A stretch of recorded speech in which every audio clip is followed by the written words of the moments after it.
E aí galera, beleza? Vamos de música, Zé, mais uma vez aqui. Você vixe, o Zé não colocou Vamos de Música semana passada. Gente, tá corrido, o negócio aqui tá corrido, né? A gente teve várias missas agora essa semana. De terça a sábado nós tivemos entrega de sinal do pessoal do discipulado, renovação dos votos, primeira consagração, votos perpétuos no celibato, promessas definitivas no carinho. Foi muita coisa, então eu não dei conta, né, porque eu estava servindo lá. Mas olha eu aqui de novo, né, voltando aqui no nosso Vamos de Música. Você já ouviu falar do IGMR? Eu já comentei aqui no Vamos de Música sobre ele, eu acho que eu até já mostrei o documento para vocês, que é esse daqui, ó. Instrução Geral do Missal Romano. Então pronto, nós vamos falar um pouco hoje sobre ele, tá bom? Fica ligadinho aí, logo após a vinheta a gente vai abordar esse tema aqui.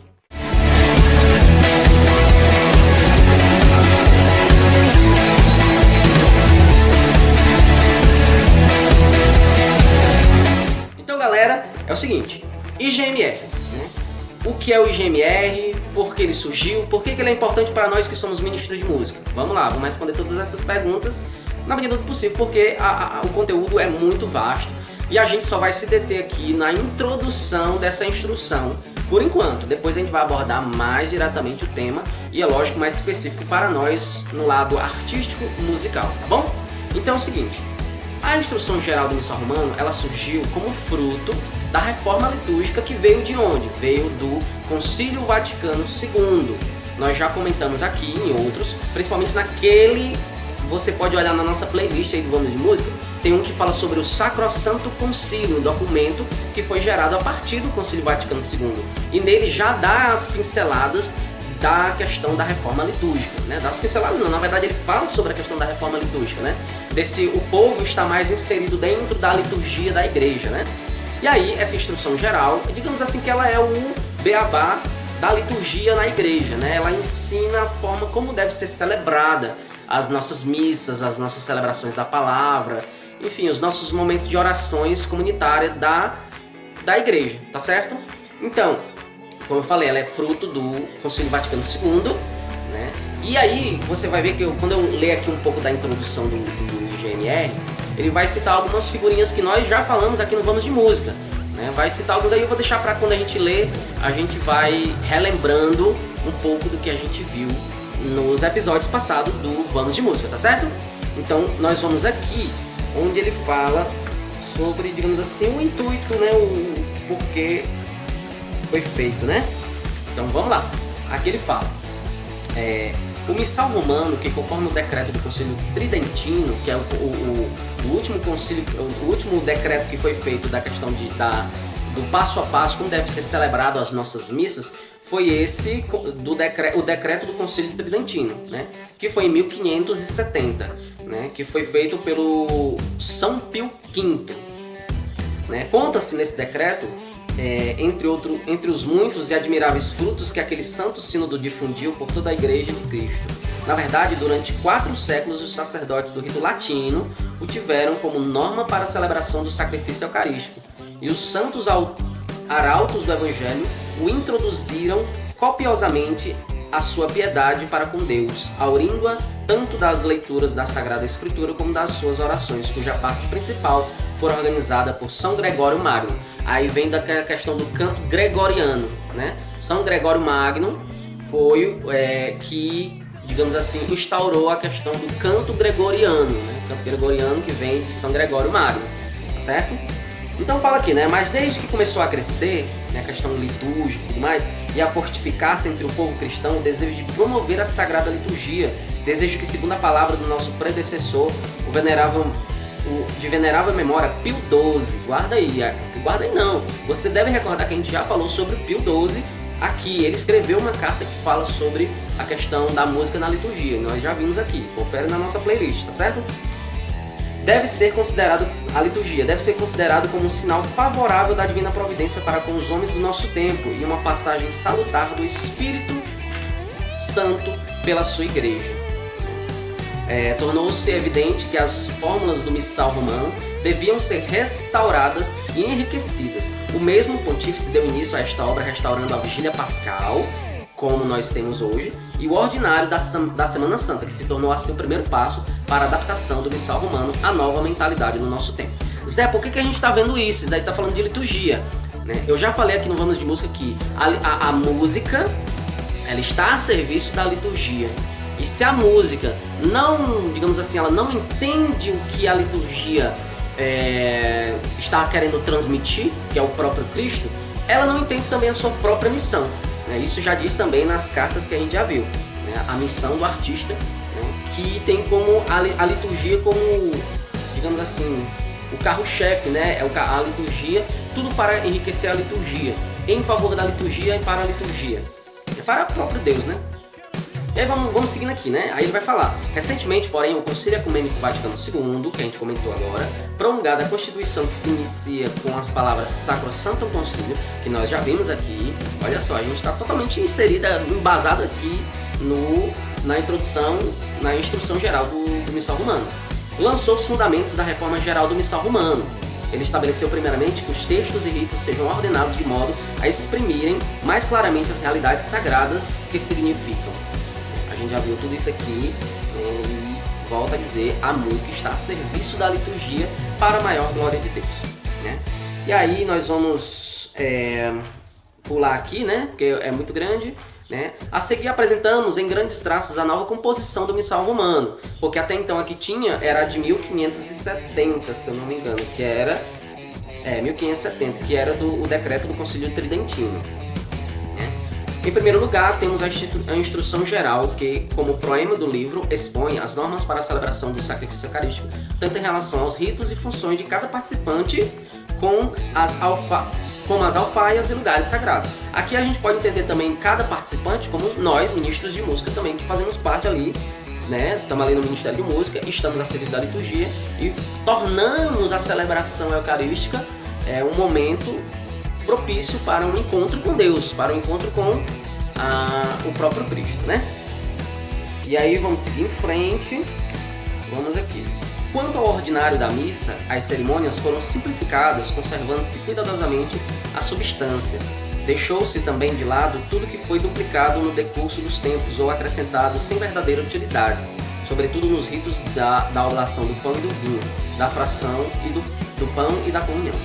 Assim foram restauradas, segundo a primitiva norma dos Santos Padres, alguns ritos que tinham caído em desuso, tais como a homilia, a oração universal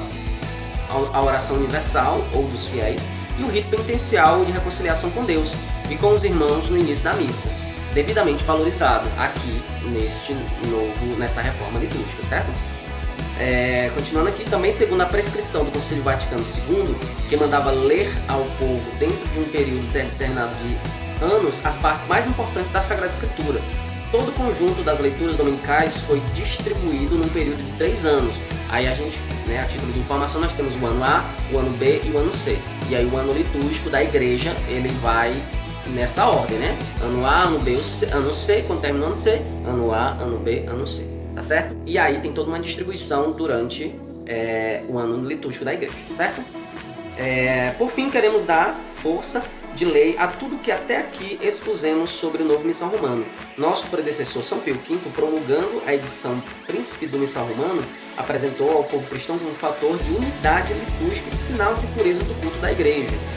Da mesma forma, nós, no novo missal, embora deixando lugar para legítimas variações e adaptações, segundo as normas do Concílio Vaticano II, esperamos que seja recebido pelos fiéis como um meio de testemunhar e afirmar a unidade de todos, pois, entre tamanha diversidade de línguas, uma só e mesma oração, mais fragante que o incenso, subirá ao Pai Celeste por nosso sumo sacerdote Jesus Cristo no Espírito Santo. Aí dá vontade de dizer amém, né? Aqui não tem não, mas dá vontade de dizer amém, né? Então, isso daqui foi Paulo VI, Papa, que escreveu, né? E ainda aqui no proêmio a gente vai ver uma parte bem importante, que ele vai falar sobre a adaptação às novas condições. A gente sabe que essa reforma veio para adaptar as novas realidades, porque a de 1570 já não estava mais atendendo a essas novas realidades que iam surgindo no decorrer da história da humanidade, né? Que a humanidade vai evoluindo, né? E aí foi se vendo que a liturgia precisava também ter uma evolução. Não que a outra liturgia estava toda errada, não, que a igreja estava vendo, até então a igreja estava vendo tudo errado. Não é isso. Ela só foi atualizada para este novo tempo, para esta nova linguagem, certo? Ele vai falar, o novo missal, portanto, dando testemunho da norma de oração da igreja romana e conservando o depósito da fé, legado pelos concílios mais recentes, constitui, por sua vez, uma etapa de grande importância na tradição litúrgica. Quando os padres do Concílio Vaticano II reafirmaram os dogmas do Concílio Tridentino, falaram numa época da história bastante diferente. Por isso, formularam, em matéria pastoral, desejos e conselhos que há 4 séculos não se podiam prever, o que temos hoje, né? O Concílio de Trento já reconheceram o grande valor catequético da celebração da missa, mas não puderam tirar todas as suas consequências para a vida prática. Muitos, na verdade, pediam que se permitisse o uso da língua vernácula na celebração do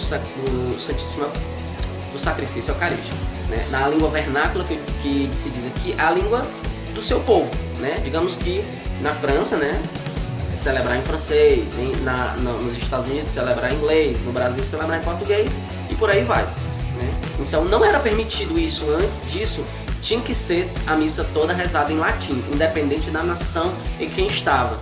Por que se dizia isso? Porque era a língua do próprio Cristo. Então se dizia que deveria se rezar a oração na língua do Cristo, e essa era a língua do Cristo na sua época, era o latim.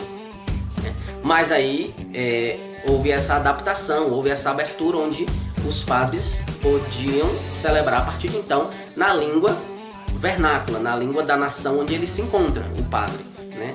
E aí foi se tendo um novo entendimento, né? Que mesmo não rezando na língua de Jesus, da sua época, se atualizava mesmo assim, rezando na língua vernácula de cada nação, né? Enfim, para os próximos episódios do Vamos de Música, depois eu vou trazer para vocês, a gente vai ver um pouco do que realmente toca